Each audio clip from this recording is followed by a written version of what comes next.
السلام عليكم ورحمة الله وبركاته. أهلا وسهلا بكم في برنامج دقيقة كورة، والنهاردة هنحلل مباراة الزمالك وإنبي. والله يكون في عون الزملكاوية.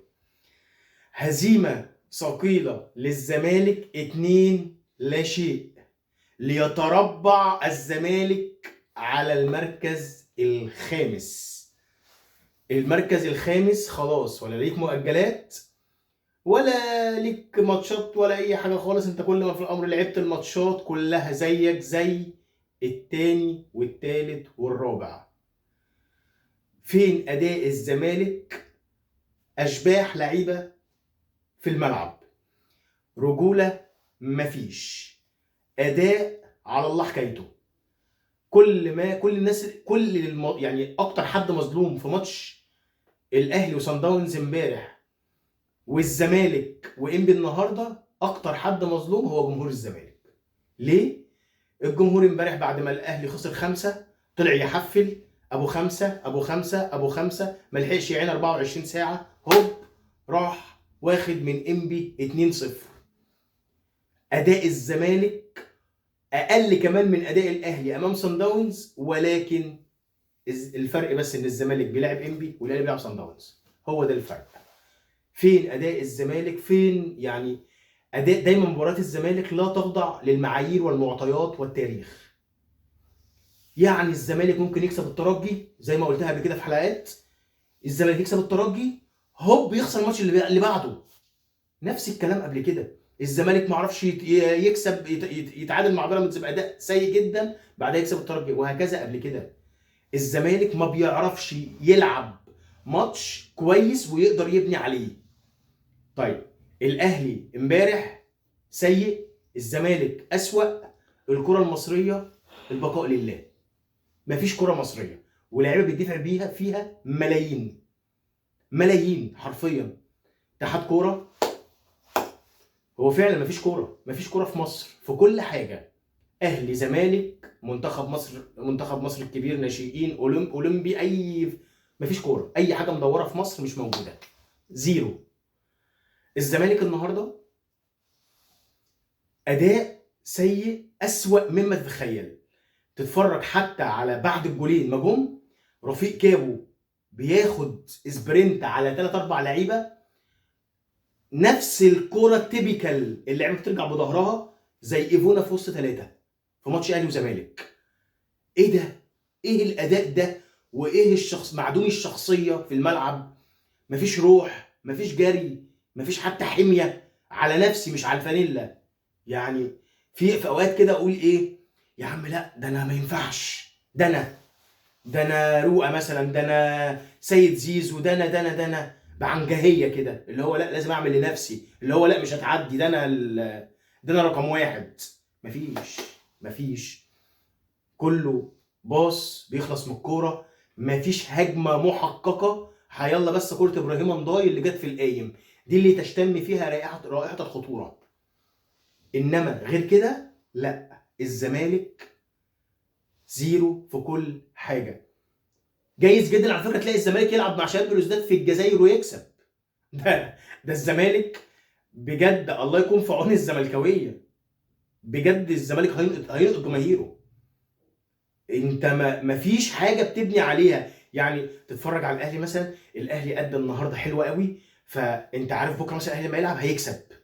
طب الاهلي ادى وحش النهارده، فانت عارف ان الاهلي لما هيلعب مثلا بكره هيخسر لان الاهلي وحش. لكن الزمالك ممكن يبقى حلو فجاه يتقلب بقى وحش من اقصى اليمين لاقصى اليسار.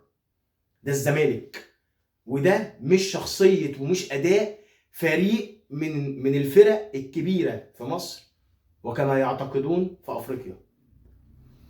الزمالك والزملكاويه في طي النسيان. زمالك مش موجود، زمالك في الدوري.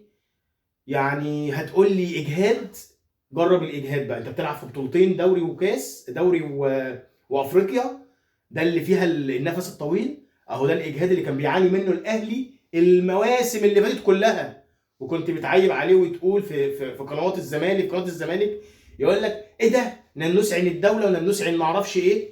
عشان بيتاجل له ماتشات. هو قناه الزمالك كانت عايزه الاهلي يلعب 4 5 ماتشات في الاسبوع؟ يعني باي منطق؟ انت لما كان بيبقى ليك اي ماتش مثلا هتلعب في الكونفدراليه مثلا الاسبوع اللي جاي، فبتاخد الاسبوع كله اجازه من اي ماتشات في الدوري. الموضوع كان بيلح عليا ان انا اتكلم في الحته دي على سن الزملكاويه اللي بيحفلوا والاعلام اللي بيحفل. يا باشا خد بالك، شوف انت واقف فين وبعد كده اتكلم. شوف انت واقف فين وبعد كده اتكلم. انت لما تيجي تشوف في مقدمين برامج كتير قوي ويوتيوبر كتير من الزملكاويه كانوا من ضمن الناس اللي بيزيطوا وبيحفلوا. الراجل بطل الكلام ده ليه؟ علشان شاف الحقيقه، شاف الواقع. انت مفيش حاجه بتزيط عليها او تحفل عليها. انت بتحفل على ايه؟ انت بتحفل على ايه؟ كذلك الاهلاويه النهارده ما لهمش عين يتكلموا في هزيمه انبي للزمالك. الزمالك اصلا واقع، فانت كانك الضرب في الميت حرام. الضرب في الميت حرام. وفي مثلا الاعلام مثلا زي كابتن سيف زاهر لما بيجي يتكلم يقول لك ايه؟ الاهلي واقع والزمالك واقع، الاهلي مش احسن حاجه والزمالك مش احسن حاجه، الكره المصريه رايحه على فين؟ هو ماشي الموسم ده الاهلي وحش، خلينا نتكلم الاهلي وحش الموسم ده، ولكن ال3 مواسم اللي فاتوا الاهلي بطل افريقيا. يعني لولا ماتش الاهلي والوداد نهائي افريقيا الموسم اللي فات، ولا المؤامره اللي حصلت ان الماتش يتلعب في الوداد في المغرب، كان الاهلي زمان يبقى بطل افريقيا للمره الثالثه على التوالي. ما رضوش يدوها له طبعا، ولكن الاهلي المواسم اللي فاتت شغال صح قوي. طبيعي الاهلي يحصل دروب، بس في ليميت للوقوع. هو ده. وجماهير الاهلي طماعه، جماهير الاهلي بطبيعتها طماعه. انا ما ينفعش احصل معايا كده. تحس بقى ان الزمالك عكس كده، او جماهير الزمالك ولاعيبه الزمالك عكس كده. جماهير الزمالك ولاعيبه الزمالك بتفرح باقل حاجه، ان خلاص الزمالك عمل كل حاجه، انت ما عملتش حاجه. ده الزمالكاويه النهارده، لعيبه الزمالك النهارده كسبت الترجي النهارده، نازلين بتراخي مش ممكن، كانك مخلص الدوري بفرق 20 بونت. انت بتلعب ازاي؟ حته لعيب رفيق كابو وعلي فوزي، الاثنين عاملين دويتو على 11 لعيب على فرقه الزمالك كلها. مفيش لعيب قادر يقطع كوره. ده العيال كانوا بيعملوا كل حاجه في الملعب. ده لو اللعيبه دي عندها مثلا مهاجم يقدر يخلص او الوينجات بتعرف تخلص، الزمالك كان برضو شال النهارده سكور. و2-0 برضو مش قليله. انت برضو قبل كده خسرت من فاركو 3. جماهير الزمالك لازم تراجع نفسها.